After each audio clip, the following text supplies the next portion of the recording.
आप जिस बंदे ने ये कहा ना कि जी वकील बदलने, मेरा उनसे ये सवाल है, क्यों बदलने? वजह बताएं, कोई रीजन बता दें। तो सर मेरा सवाल आपसे ये है कि हरियाणा स्टेट में सिर्फ एक ही केस ट्रांसफर हो रहा है, या बाकी जो डेफामेशन के केसेस है वो भी ट्रांसफर होंगे, या वो यहाँ पे चलेंगे? नहीं नहीं नहीं, देखो, सिर्फ अगर ये सिर्फ एक ही केस करा देंगे, जो ट्रायल वाला केस है वही उसी के अंदर जान है, बाकी वहां चलते रहो, कोई दिक्कत नहीं। बाकी तो अगर वो विड्रॉ करके यहाँ डाल देंगे कोई दिक्कत नहीं है, और वो वहां चलते रहेंगे, कोई दिक्कत नहीं। मेन केस जो ट्रायल वाला है जिसमें एफआईआर दर्ज हुई है 159, उस केस को ट्रांसफर कराएंगे जिसमें इन्वेस्टिगेशन पेंडिंग है, उसकी हम कर रहे हैं।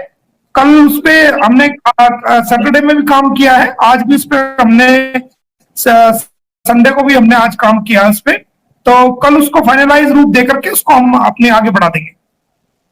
आज आपने एक बहुत बड़ी ब्रेकिंग न्यूज दी अपने बताते हुए, अभी आपने बताया कि आप पता नहीं कितने रिमाइंडर भेज चुके हैं फॉरेन मिनिस्ट्री को, ये वीजा के हवाले से भी आपने बताया कितनी दफा रिमाइंडर भेज चुके हैं वीजा के हवाले से, तो इससे बड़ी एफर्ट क्या होगी? अच्छा ये मुझे बताएं कि सर जब ये मामला हरियाणा स्टेट में ट्रांसफर हो जाएगा, तो ये जो कमियां रही हैं इन्वेस्टिगेशन में यूपी पुलिस की जानिब, इस पे हमारे पास क्या रेमेडी है? ये मैं आपको दिखाता हूं, देखो ये आप देखेंगे, ये आप पढ़ सकते हैं, इसको कोई भी पढ़ सकता है। दिख रहा है आपको, दिखाई दे रहा है? हाँ थोड़ा सा अभी अभी कुछ बेहतर नजर आ रहा है जी, बिल्कुल आप बिल्कुल बिल्कुल नजर आ रहा है। हाँ, वीजा क्लियरेंस का मैंने request for visa clearance of my client to join the court proceeding and evidence in the honourable Indian courts, आप देख सकते हो अच्छी तरीके से, ये नीचे डेट बिल्कुल। उसके बाद 15 तारीख को 28-3 रिमाइंडर मैंने भेजने हैं, क्योंकि देखो सरकार के पास खाली ये सीमा अदर केस नहीं है, भारत को, हमारा बहुत बड़ा कंट्री है, भारत को चलाना पड़ता है, भारत की इंटरनल सिक्योरिटी को भी देखना पड़ता है, और हमारे भारत में बहुत सारे त्योहार आते हैं, बहुत सारे फेस्टिवल आते हैं, उनकी सुरक्षा को भी देखना पड़ता है, बहुत सारी पुलिस, आर्मी, इंटेलिजेंस, बहुत सबको कवर करना पड़ता है, तो बहुत काम हमारे भारत के पास है, ऐसी बात नहीं है, बड़ी कंट्री है। और सबसे बड़ी बात यह है कि गुलाम हैदर का वीजा जरूर मिलेगा। हमारे भारत की सरकार कभी भी किसी का जायज काम बिल्कुल भी नहीं रोकती है, चाहे वो पाकिस्तान का, चाहे वो कहीं का भी है। कोई इलाज कराना चाहता है उसको भी वीजा देते हैं, किसी का जेन्युइन कोज है उसको वीजा देते हैं, तो गुलाम हैदर को जरूर वीजा मिलेगा, कोई दिक्कत नहीं है। और बाकी सारे काम मैंने कंप्लीट किए हुए, कोई दिक्कत नहीं, जैसे वो आएगा सारे काम इसके कंप्लीट हो जाएंगे, कोई दिक्कत नहीं। अगर नहीं मिलता तो मैं स्वयं इसको लेके आऊंगा, कोई दिक्कत वाली बात नहीं। बिल्कुल सही बात है, इससे बड़ी तो कोई बात हो नहीं सकती सर, जितनी बड़ी बात आपने कर दी, और जिस तरीके से केसेस को आपने अभी शुरू में बड़ी जबरदस्त आपने बात की कि वो वक्त तो चला गया, कितने केसेस चल रहे हैं, कितने, वो तो आपने डिटेल के साथ बहुत दफा सारी चीजें शेयर की हैं, और वो सारी चीजें सोशल मीडिया के ऊपर भी मौजूद हैं, एविडेंस के साथ शेयर की हैं, उसमें तो कोई कमी किसी किस्म की है ही नहीं। तो सर अभी आप अभी अभी अभी जो रिसेंट अभी ये जो कमियां रह गई हैं यूपी पुलिस की तरफ से इन्वेस्टिगेशन में, जो वो नई चार्जशीट फाइल नहीं की, ये इस पे कोई लीगल एक्शन लेंगे? इस पे क्या रेमेडी है हमारे पास? नहीं, मैं बस रेमेडी, देखो हमारा मकसद तो इसको जेल कराना है और ये बच्चे गुलाम को दिलवाना है, तो वो मैं रेमेडी यही है कि वहां से ये केस ट्रांसफर करके मैं हरियाणा में लाने की कोशिश कर रहा हूं, और जिसके लिए मैंने अपनी शुरुआत कर दी है। हमारी किसी से पर्सनल दुश्मनी तो है नहीं, कोई पर्सनल दुश्मनी है तो सिर्फ हमारा मकसद इसको जेल कराना है। इसने भारत के कानून को तोड़ा है, तो क्योंकि ये पॉलिटिकल इन्वॉल्वमेंट ये करती है जानबूझ के, ताकि ये सेफ रहे, ये इस तरह की बयान देती है, इस तरह की पॉलिटिकल इन्वॉल्वमेंट करती है ताकि ये सेफ रहे। वो सारी चालों को हमारे भारत की सरकार अच्छी तरह समझती है, तो हमारे अधिकारी भी समझते हैं कि कितने दिन ये इस तरह करेगी, तो वो सब भी खत्म हो चुका है इसका। अब इसको कोई इतना कोई महत्व नहीं देता, अब तो इसका जेल जाने का, और इसका बच्चे इसको मिलेंगे, वो हमने ऑर्डर करवाए हुए हैं। मैं पहले भी कई बार बताया, हमने बच्चे लेने के ऑर्डर इससे करवा रखे हैं, लेकिन उसको एग्जीक्यूट हम जान के नहीं कर रहे हैं, मैंने ही होल्ड पे रखा हुआ है, ताकि मैं चाहता हूं गुलाम हैदर आ जाए तो उसके साथ सारे काम हो जाए। बिल्कुल सही बात है सर, बहुत सारे लोग आपके लिए दुआएं भी कर रहे हैं, आपकी एफर्ट्स को अप्रिशिएट भी कर रहे हैं।